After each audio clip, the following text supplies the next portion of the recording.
it was just a pet, until the baby needed comfort.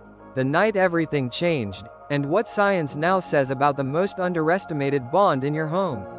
A feature story on the extraordinary bond between animals and the children who need them most. The baby had been crying for 47 minutes. Sarah could feel it, not just in her ears, but in her chest, in her jaw, in the exhausted architecture of her entire body. She had tried feeding, rocking, singing, swaddling. Nothing worked. Then she heard a soft sound coming from the nursery. Not crying. Something else entirely. She walked back down the hall and stopped in the doorway. The family's golden retriever, Biscuit, a 6-year-old dog they had owned long before any thoughts of babies, a dog they had always referred to as just our pet, had nudged open the door and was lying on the floor next to the crib. He wasn't doing anything dramatic. He was simply there, breathing slowly, his warm golden flank rising and falling in a steady, visible rhythm. The baby, who had been wailing moments before, was staring down at Biscuit through the crib bars. Completely silent, completely calm. Sarah didn't move for a full minute. She was afraid to break the spell. That was the night she stopped thinking of Biscuit as just a pet. He wasn't doing anything dramatic. He was simply there, and that was enough.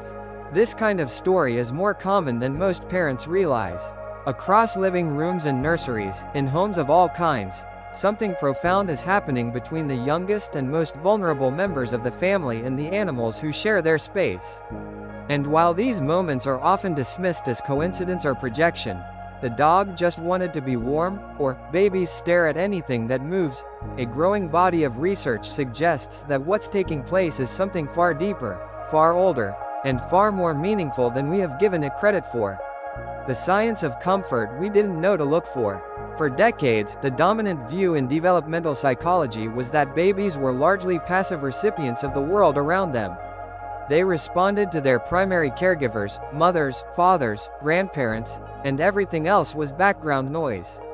Animals in the home were considered part of the furniture, so to speak, potentially nice, potentially risky, but ultimately irrelevant to the critical emotional work of early development. That view has changed substantially. Research in the field of human-animal interaction has demonstrated that infants as young as 6 months respond to animals differently than they respond to objects, or even to most adults. When a familiar animal is present, babies show measurable reductions in cortisol, the body's primary stress hormone. Their heart rate slows. Their breathing becomes more regular. These are not small effects. They are the physiological signatures of genuine comfort, the same changes that researchers look for when studying the effects of close human attachment. What the research shows: infants exposed to household pets in early life show measurably lower stress reactivity in controlled studies. Preliminary research suggests that children who grow up with animals develop higher emotional regulation skills by age 5.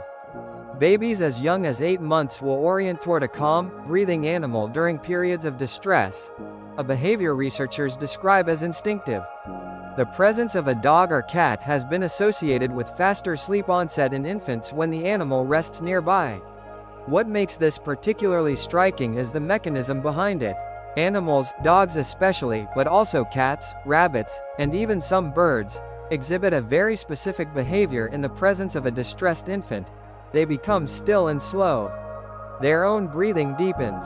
They lower themselves physically. They don't try to fix the problem. They simply offer their presence, their warmth, and the quiet metronome of their own calm body. This, it turns out, is exactly what a dysregulated infant nervous system needs. Babies are not born with the ability to self-soothe. That capacity is slowly built, over years, through thousands of small experiences of co-regulation, of having their frantic nervous system met by a calmer one, and gradually borrowing that calm until it becomes their own. Parents do this work, of course. But so, it seems, do the animals in our homes. Language older than words. There is a reason this bond feels ancient, because it is. Humans and dogs have co-evolved for somewhere between 15,000 and 40,000 years, depending on the study. Over that extraordinary span of time, dogs have developed an almost uncanny ability to read human emotion, to recognize distress, to respond to crying, to adjust their behavior based on the emotional state of the humans around them. Some researchers believe dogs may be the only non-human animals capable of reading human social cues as naturally as other humans do. But the relationship runs deeper than training or learned behavior. Dogs are particularly attuned to sounds in the frequency range of infant crying. Studies using brain imaging have shown that a dog's auditory cortex lights up differently in response to a baby's cry than to other sounds, suggesting that something neurological, not merely behavioral, is happening when your dog responds to a distressed infant in the next room. The dog doesn't know it's doing therapy. It doesn't have a theory of mind about what the baby needs. It simply responds to the emotional signal with its whole body, and that response, it turns out, is exactly therapeutic. Paraphrase of findings from comparative cognition research. Cats, often dismissed as indifferent, tell a similar story. Cat owners who are parents frequently report that their cats seek out the infant in the household, sleeping near the crib, following the baby from room to room, positioning themselves between the child and the door. The interpretation that cats are simply seeking warmth misses something important. Cats have options. They choose, and many of them choose the baby. When comfort became something more, Marcus and Diane had 3 cats before their daughter, Nora, was born. They were cat people, not baby people, at least, that's how they'd always described themselves.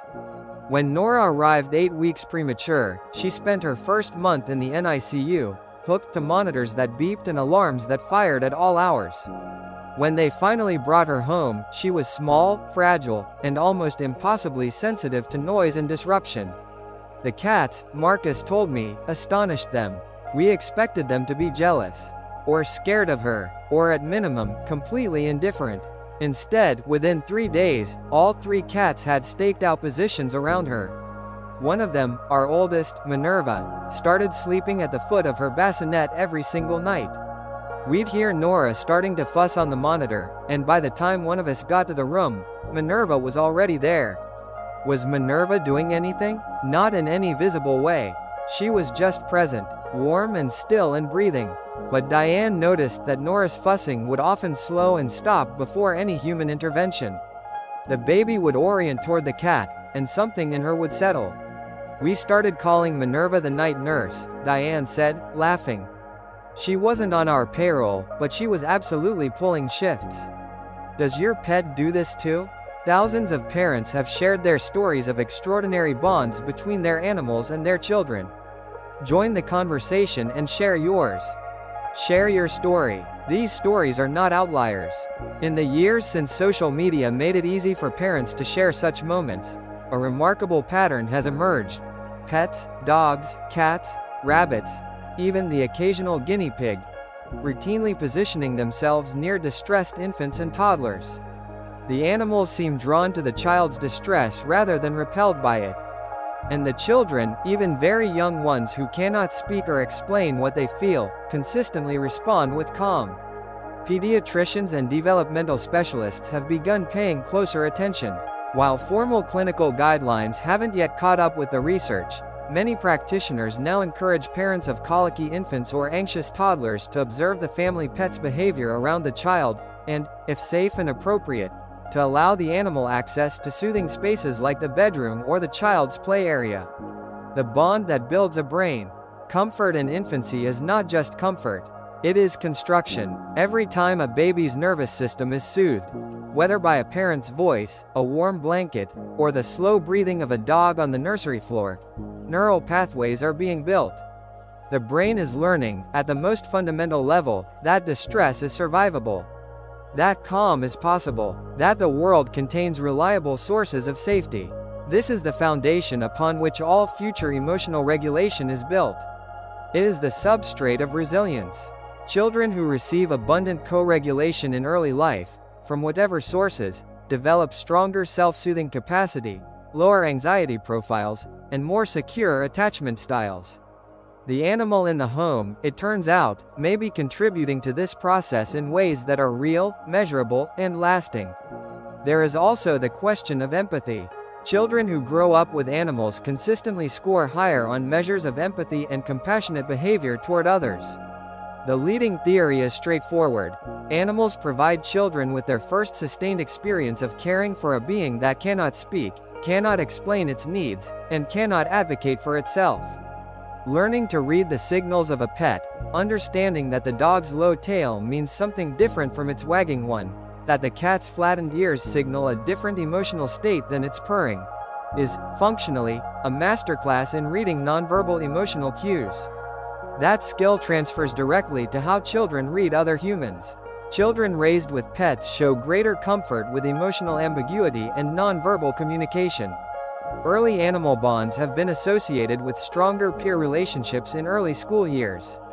Toddlers with pets demonstrate more prosocial behavior, sharing, helping, comforting, than matched controls without pets. The responsibility of caring for an animal, even partially, accelerates executive function development in children over 3. Grief over the loss of a pet, when handled thoughtfully, provides children with a first framework for understanding loss and mortality. The night everything changes. Back to Sarah and Biscuit in the nursery. Sarah told me she stood in that doorway for a long time. Long enough to watch the baby's breathing slow. Long enough to see the infant's tiny fingers relax their grip on the crib bars. Long enough to feel something shift in her own understanding of what was happening in her home. I'd always thought of Biscuit as mine, she said. My dog. He was part of our life before the baby came, and I honestly wasn't sure how it would all work out. Whether he'd feel replaced or ignored. Whether he'd be jealous. I worried about him. I didn't expect him to step up. She paused. That night, I realized I'd been thinking about it completely wrong. He wasn't our pet who we now also had a baby with. He was her, I don't know how to put this exactly, her person. As much as we were. I realized I'd been thinking about it completely wrong. He wasn't just our pet. He was hers. This reframing matters more than it might seem. The language we use around animals shapes how we see their role in family life. Just a pet carries a diminishment built into its grammar, a suggestion that the animal is decorative, peripheral, easily substituted. But for children who grow up with animals, who learn to read emotion from them, who find comfort in their presence, who experience genuine grief when they are lost, the animal is never just anything. It is a relationship. It is a bond. It is, in the truest and most technical psychological sense, an attachment figure. That does not diminish human attachment. It expands the map of where love and comfort can come from. And for children, who are born needing both in abundance, that expanded map is not a luxury. It is a gift.